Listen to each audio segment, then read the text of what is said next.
Hi guys, here we have a Tenshodo brass passenger car, tail end car, which was made in the 70s, maybe 60s. Um, and we're going to put new LED lighting in it. So the first thing we do is take the trucks off.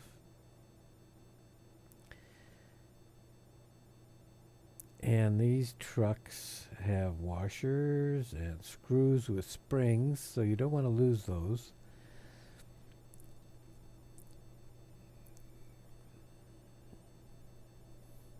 So on the tail end car on Tenshodo, they only have two screws on the bottom on the right hand side of your image where I'm pointing to right now. So you take those two screws out. Then there's going to be two additional screws on the roof that look like roof vents.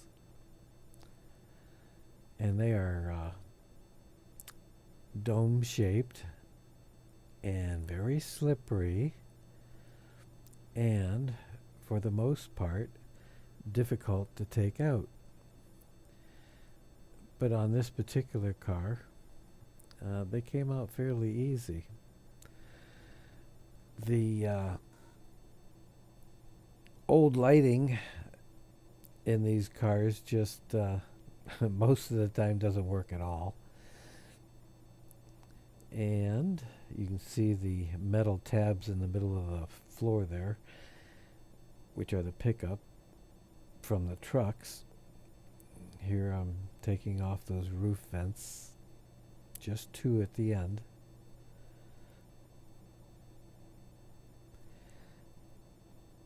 Then we're able to remove the end of the car, the inside end of the car, which is just simply a little block that's in there. Sometimes it's real easy to come out, and other times it isn't. This time wasn't too difficult at all. Just had to get a grip on it. And here it comes. So that came out. Then the next thing we do, well, yeah, right. They used a lot of tape on the inside of these cars, and it's just all over the place. It's dried out and fallen off, and there's more falling out, and more stuck to the inside.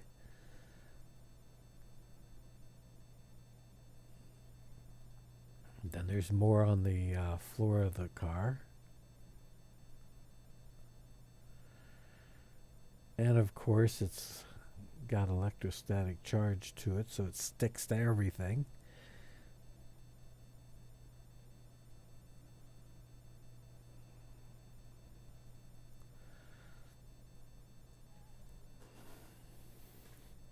Now you can see the wires coming up through the floor, and they just come up almost through the middle of the floor. One for each truck, one on each end of the truck. The interior of the car is made out of cardboard wood, and the floor itself is made out of cardboard, which is then glued to the it's either Bakelite or plastic. I think it's almost Bakelite.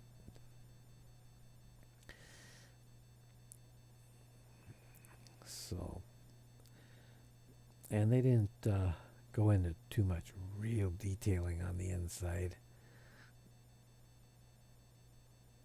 So I'm going to clip these wires, which go through the floor, to those brass truck, where the truck mounts.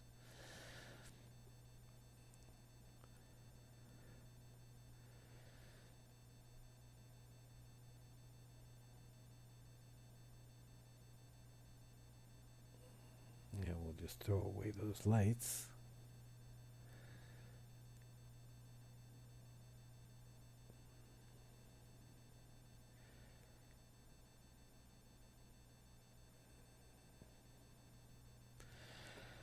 So the LEDs come on a spool.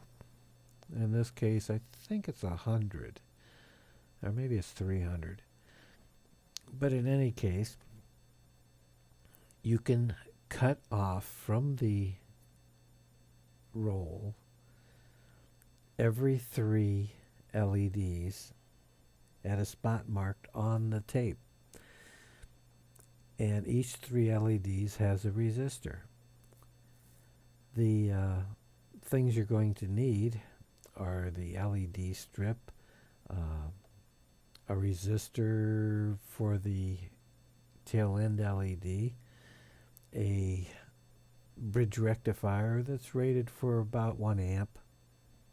You can get those anywhere at Radio Shack. And a capacitor, and I'm using a 1000 microfarad 16 volt capacitor.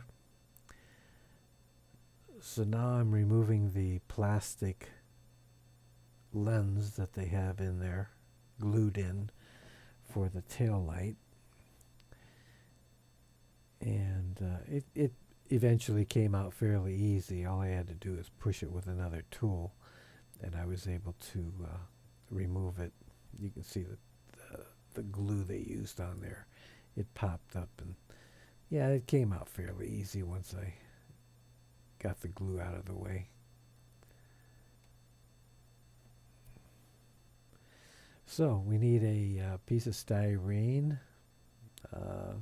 This one's about a 62nd of an inch thick. And then we need, and it's about a 1/2 inch wide.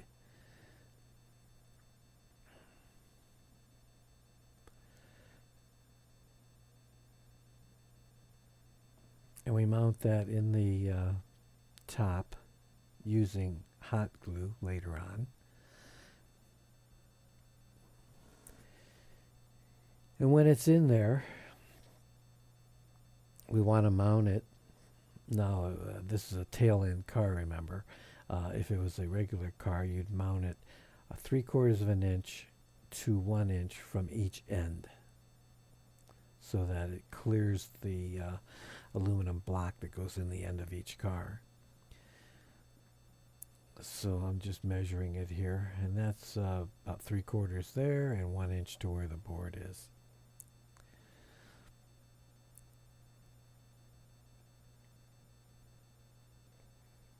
So this I'll use as a guide for cutting my LEDs, and here I'm checking to see how many LEDs I'm going to use in this particular car, and it's going to be 9.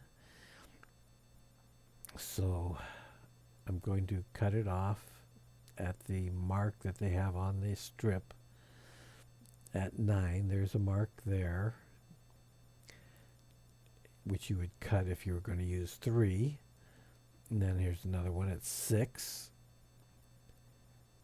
And then there's another one at 9. So there you have that. So just checking it out to make sure that's exactly what I want to do. So I just cut the backing with a razor blade.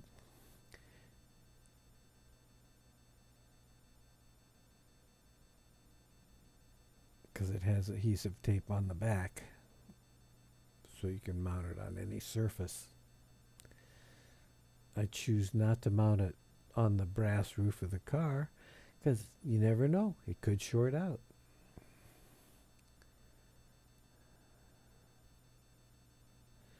I'm just tinning the piece.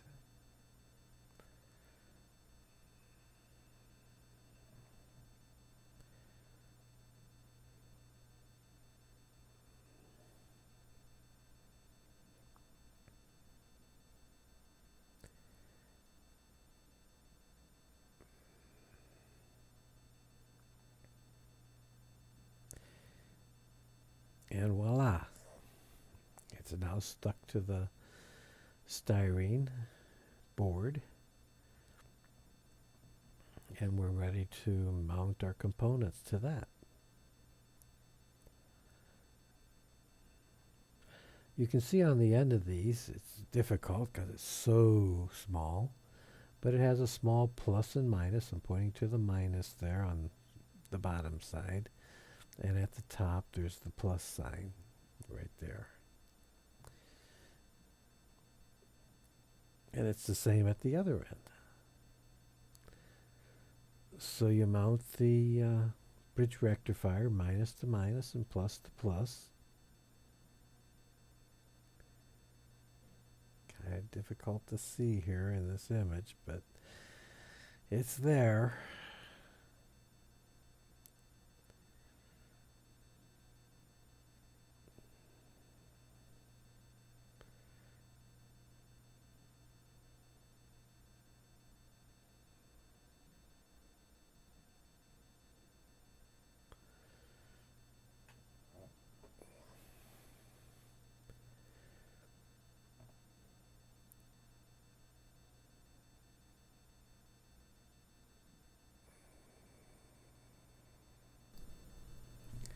So here I'm mounting the capacitor on top of the bridge rectifier, minus to minus, plus to plus, and it does have a low profile. So you take off the truck mounting plates so that you can get the wires off. They just slip right out of the hole in the bottom of the floor.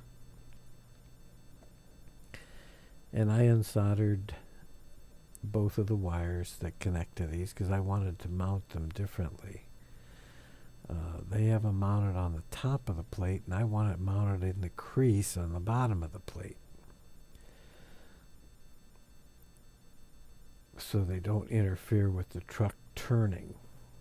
Not that these did, but seeing as how I have to cut the wires, there's no sense in me leaving them the way they were if I didn't like it. But you can put yours on the top or the bottom.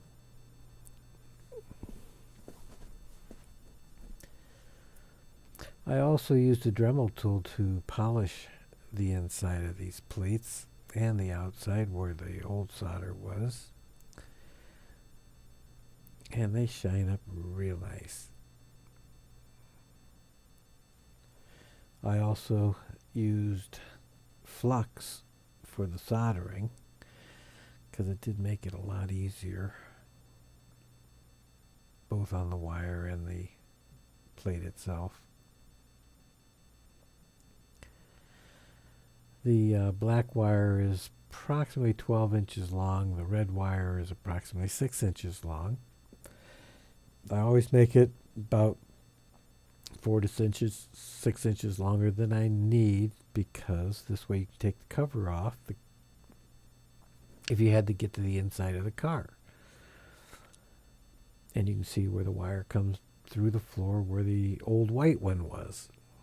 And we're going to do the same thing with the other side. Now you have to make sure that these plates are parallel to the bottom of the floor. And that's what I'm doing here. And I'm pushing it down to make sure it's seated in there really tight. And if not, adjust as necessary. And here's how you put the red wire in. You find the little hole, push it through, and line up the plate. And it just snaps into place. Fairly easy. Well, I should say really easy compared to some of the other cars I've seen.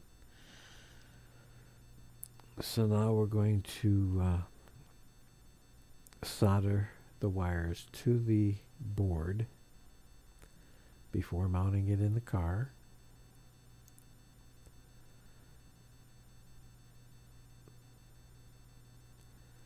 Doesn't matter which wire goes where, because the bridge rectifier takes care of that.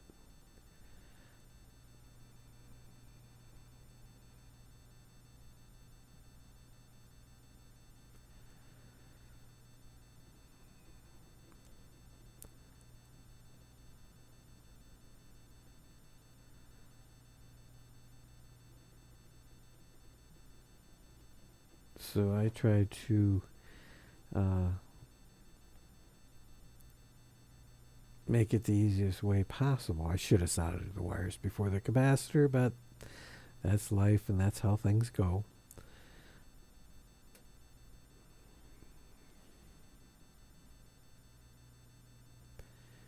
But it is fairly easy, even with the capacitor there.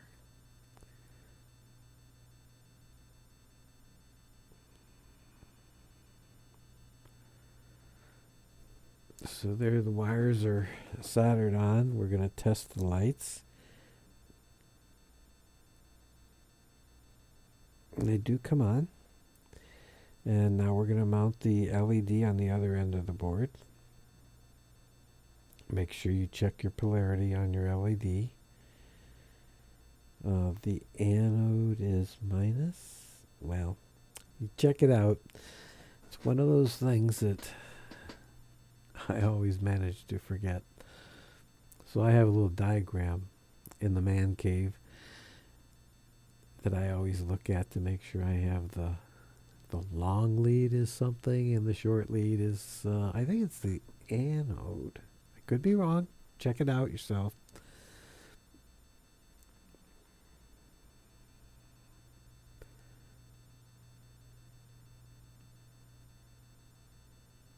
And you need a resistor in series with the LED.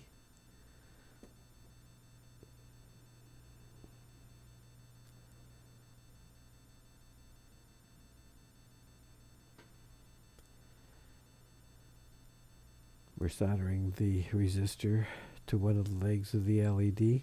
Really doesn't matter which.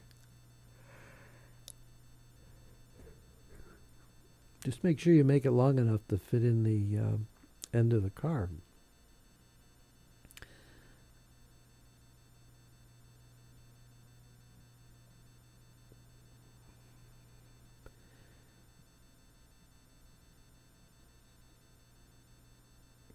Okay, now we're testing it out again. You can see the red LED comes on.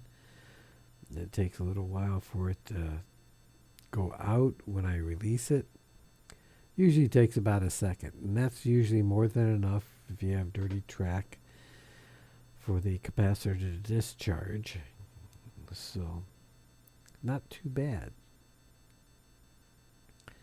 So now we're ready to fold it over into the top of the car. Just checking out the final fit. Looks good. And I'm putting some tape on the end here where the exposed leads from the LED are, just to make sure it doesn't short out against anything.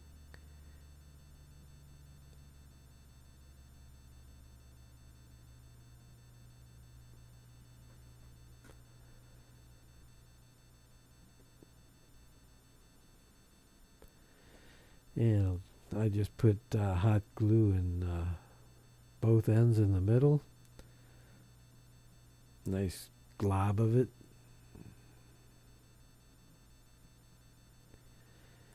Which should be plenty to hold that in. Doesn't weigh anything. So make sure you have it all lined up. Make sure you look in the hole to make sure the LED is centered. And give it a good press.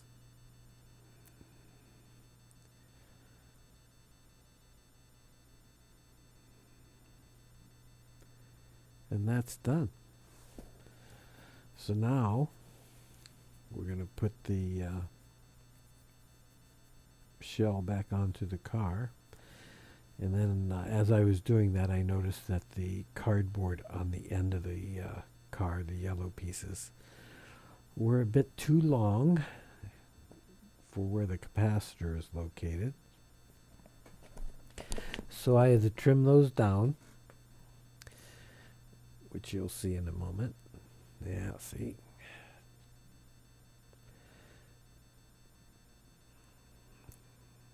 So a couple of snips.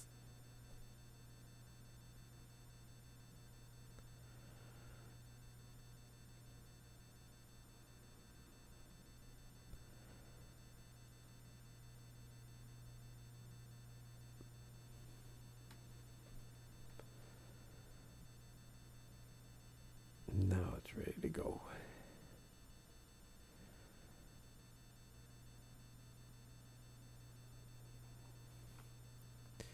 It only takes your fingernail to pull the cart sides apart to get the base in.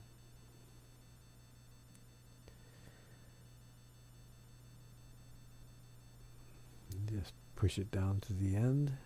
There. Twist and push your wires in.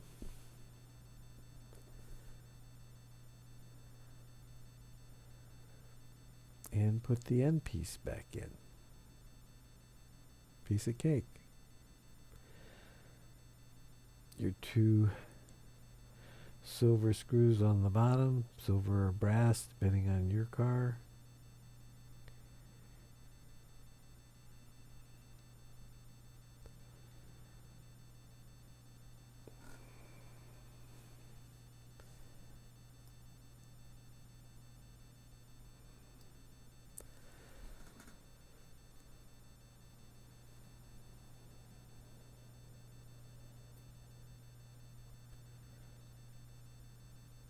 And the 2 roof vent screws.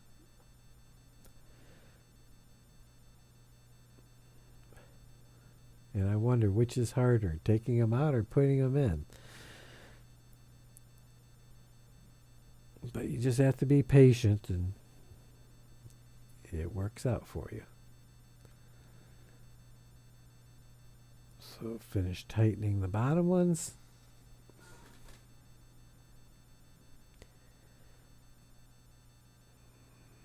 And now it's time to put the trucks on.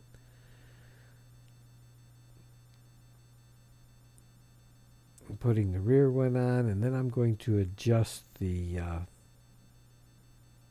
front truck so that it does not contact the extra wide coupler pocket that's on this car. And all I do is cut off the very end of the truck. There's 2 overhanging pieces. And then I use a black magic marker to cover the cut marks. Which you can see my thumb rubbing against there. Black magic marker. Fix those up real quick. It's a Sharpie permanent black, so it does not turn purple.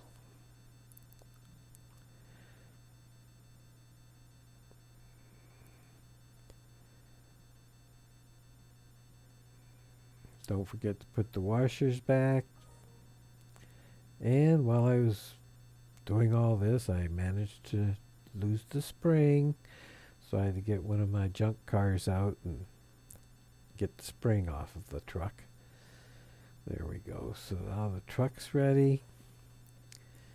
And we're going to put it on a track here and give it a test. And there you have it. All nice and lit up. Stand alone. Looks great.